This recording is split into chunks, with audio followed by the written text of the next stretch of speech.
안녕하세요. 사건의 이면입니다. 오늘 우리는 실리콘밸리 한복판에서 피어났던 가장 눈부신 신화와 그 신화가 어떻게 한순간에 잿더미로 변했는지 그 추악한 진실을 추적하려 합니다. 한 방울의 피로 인류를 구원하겠다던 잔다르크. 그녀는 과연 선의를 가진 비전가였을까요? 아니면 모든 것을 계획한 희대의 사기꾼이었을까요? 스티브 잡스를 흉내냈던 검은 터틀넥 뒤에 감춰진 거대한 야망과 거짓의 연대기. 지금부터 그 가면을 벗겨보겠습니다. 시간을 거슬러 2003년, 세상의 모든 혁신이 시작된다는 캘리포니아의 팔로알토. 스탠퍼드 화학공학과에 재학 중이던 19살의 한 여학생이 교수에게 달려가 외칩니다. 세상을 바꾸고 싶어요. 그녀의 이름 엘자베스 앤 홈즈. 그녀의 눈빛은 미래에 대한 확신으로 불타고 있었습니다. 그녀가 들고 온 아이디어는 공상과학 영화에서나 나올 법한 것이었습니다. 손가락 끝에서 채취한 아주 작은 핏방울, 그 한 방울로 암, 당뇨, 심장병 등 수백 가지 질병을 단 몇 분 만에 진단해내는 기술. 주사기에 대한 공포를 없애고 고통스러운 검사 과정을 없애며 모든 가정이 손쉽게 건강을 관리하는 세상. 그녀는 그 기술이 담길 작은 상자에 에디슨이라는 이름을 붙였습니다. 마치 백열전구로 어둠을 밝혔던 발명가처럼 인류의 질병이라는 어둠을 걷어내겠다는 선언과도 같았죠. 홈즈는 학교를 박차고 나왔습니다. 스티브 잡스가 그랬던 것처럼. 그리고 그녀는 스티브 잡스의 상징이었던 검은색 터틀넥을 자신의 유니폼으로 삼았습니다. 깊고 낮은, 의도적으로 훈련된 듯한 목소리로 그녀는 투자자들을 향해 연설하기 시작했습니다. 우리는 모든 사람이 기본적인 건강 정보를 가질 권리가 있는 세상을 만들고 있습니다. 언제 어디서든 고통 없이. 그녀의 카리스마는 전염성이 강했습니다. 언론계의 거물 루퍼트 머덕, 오라클의 창업자 레리 앨리슨, 미국 교육계를 뒤흔든 베츠 디보스 가문까지 실리콘밸리의 네로라 하는 벤처 캐피털은 물론 헨리 키진저와 조지 슐츠 같은 백전노장 정치인들마저 그녀의 이야기에 매료되었습니다.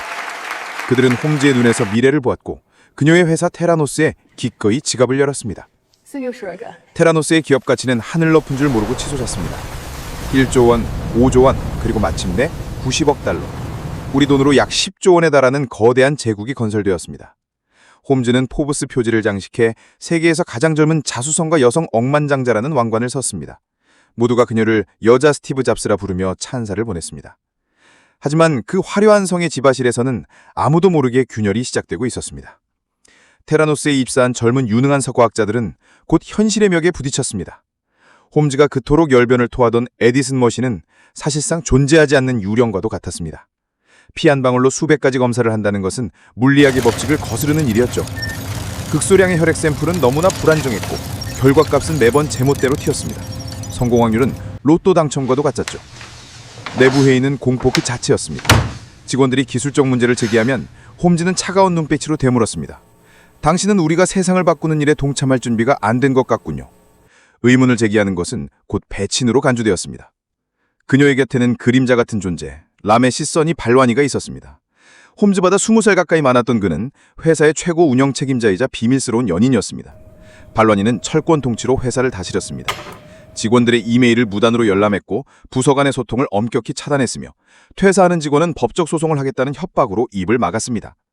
테라노스는 하나의 거대한 신미입 집단처럼 변해갔습니다. 절망에 빠진 과학자들은 결국 금단의 선을 넘기 시작했습니다.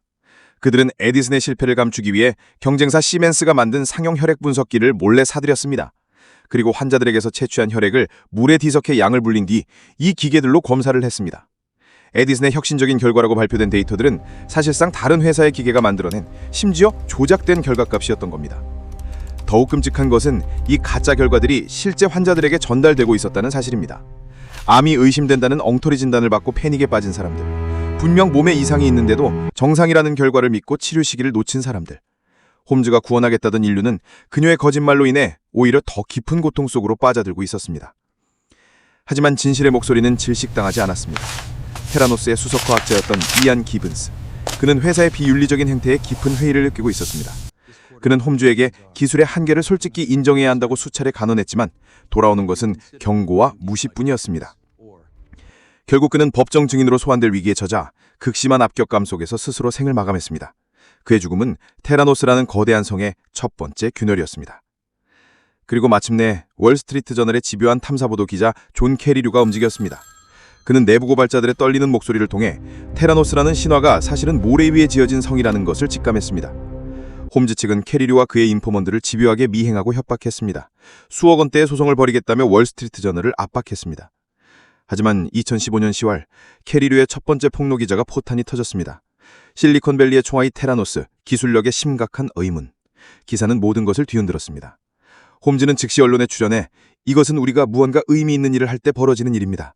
그들은 처음엔 여러분이 미쳤다고 생각하고 그 다음엔 여러분과 싸우려 하고 그러다가 갑자기 여러분이 세상을 바꾸게 되는 겁니다. 라며 공격당하는 혁신가로 포장했습니다. 하지만 뚝은 이미 무너지고 있었습니다. 미국 증권고려위원회와 식품의약국의 대대적인 조사에 착수했습니다.